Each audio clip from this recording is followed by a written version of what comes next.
of its famous charcoal iron works. Many workers were laid off, others were relocated at the nearby vanadium plant, which had not long opened. That vanadium plant was first hailed as Wundowie's salvation, but even then employees were complaining of ill effects from working there: green tongues, rashes, respiratory complaints. In a letter to workers after that program was broadcast, Agnew Clough Limited, owners of the vanadium plant, agreed there had been teething problems. The company promised improvements. Well, what's happened in the 7 months since? According to the workers, the standards have not improved. This report from Murray McLaughlin. Slate 3.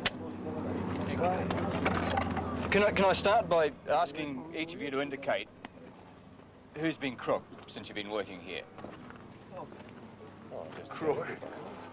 Who's been off sick? Yeah, I've been sick. These men work at the only plant in Australia which makes vanadium pentoxide. The plant's been going for a year, and in that time dozens of men have had the classic symptoms caused by exposure to vanadium pentoxide.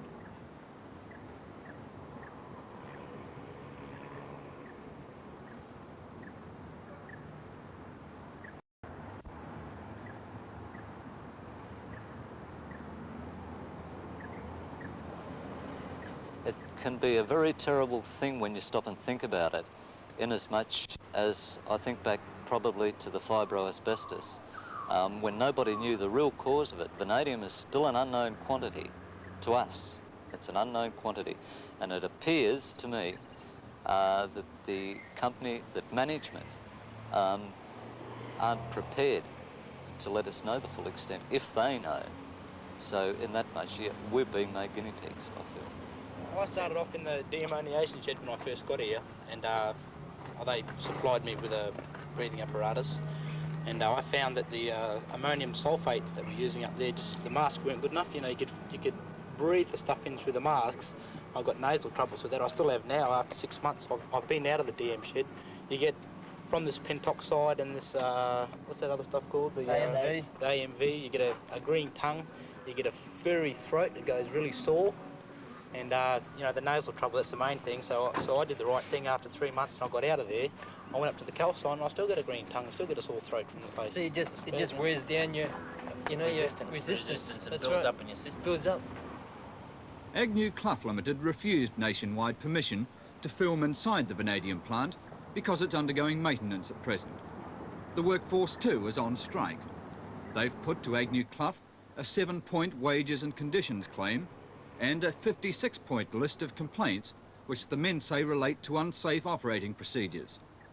Only this week did their union, the Australian Workers' Union, take up their complaints about health and safety problems. In the past, the men say the union hierarchy has chided them for complaining. Union officials spoke to the men at Wundowie this week, but would not let us record sound of workers' complaints about health and safety. The men say they've complained often to Agnew Clough management also, with no success. Our plant superintendent here worked for a great deal of time in a vanadium plant in South Africa. And as for being sympathetic, I don't see it as such. I dare say that I could go so far as to say that at times he's been dogmatic about issues. A common complaint among the Wundowie workforce has related to breathing apparatus. The men say they're exposed constantly to dust, but that the issue masks are not satisfactory. One of the workers was working inside the calciner, and when he came out of the calciner, he thought, God, that's hot in there, and he took his respirator off, and the yellow parts had fused together where the ventilation is and melted down on both sides.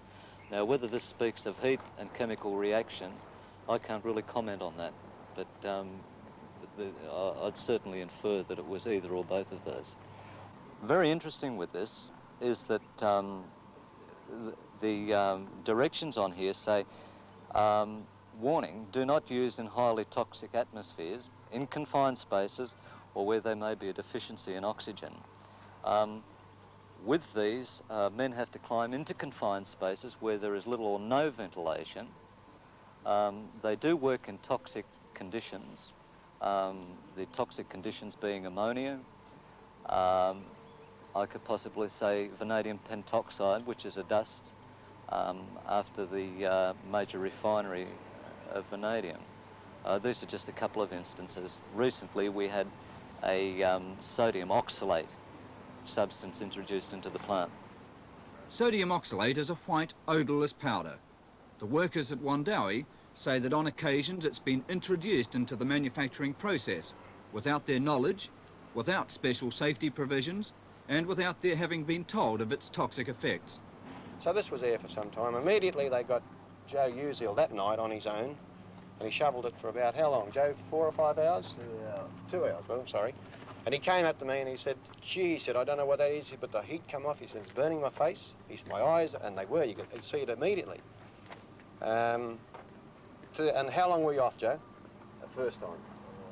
I was off for 7 days. 7 days, but he's still having trouble with his eyes. And that was, God, when? May, wasn't it? 4 months ago. May? 4 months.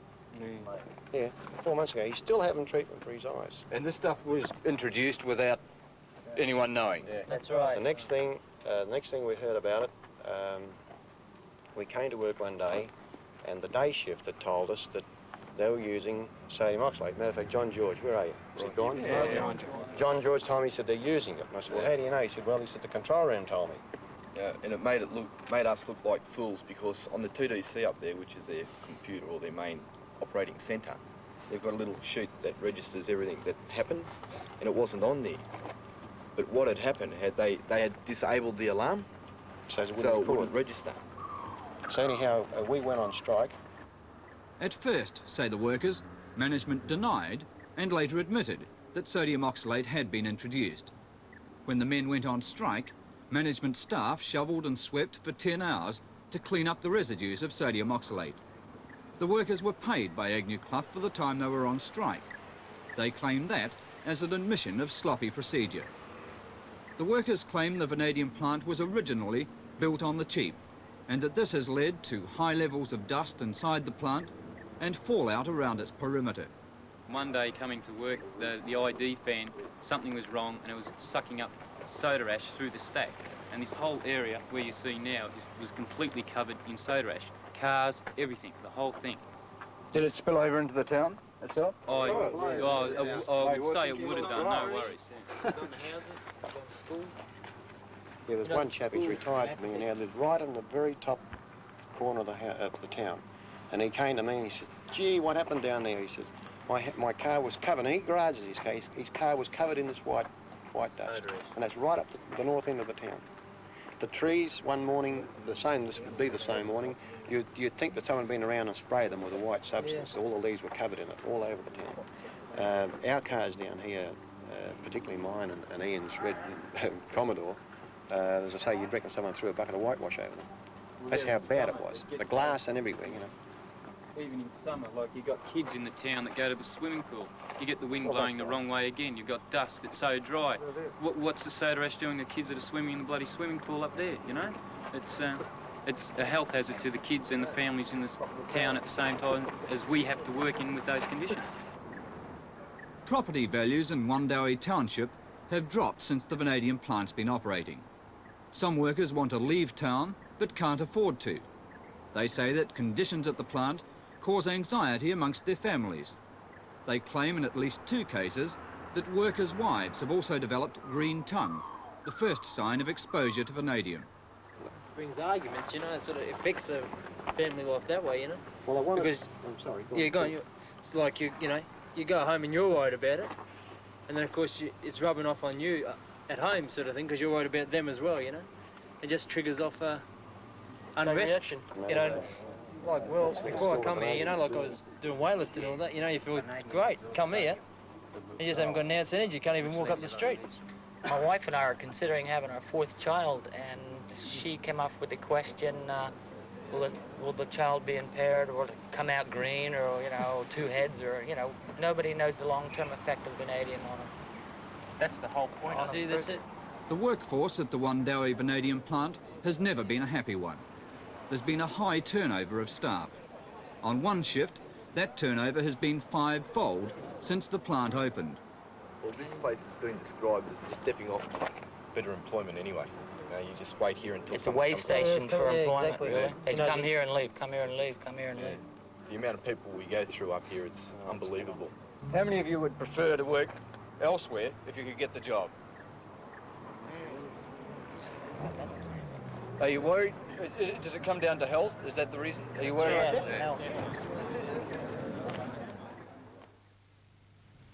Mr. Walsh, to what extent is it the root of the problem at Wundowie that Agnew Clough skimped when it first built the vanadium plant? Well, I couldn't agree with the term skimped, although I would have to agree that doing it again, we would do some things a little differently. These are comparatively minor things, and taking into account the amount of novelty in the process, they would be about par for the course at this stage. You say novelty, but this sort of plant operates elsewhere in the world? Yes, it does indeed, and very often close to densely populated areas. There's a plant in Luxembourg, for example, a bigger one than the Wundowie plant, one in Nuremberg, and there's one on the Thames not far from London. I mention this to show that there's nothing inherent in a vanadium plant that is harmful to the nearby population. Well, do those plants work without the problems which were mentioned on that film? I don't know how many problems they had at the startup. I imagine they had a few, but they have all been working for long periods. If those modifications had been in from the start, would you have avoided the health problems which the workers there spoke about? Yes, and in connection with the health problems, I would like to point out that all of the things that were mentioned, they include things, well, everything that anybody could think of.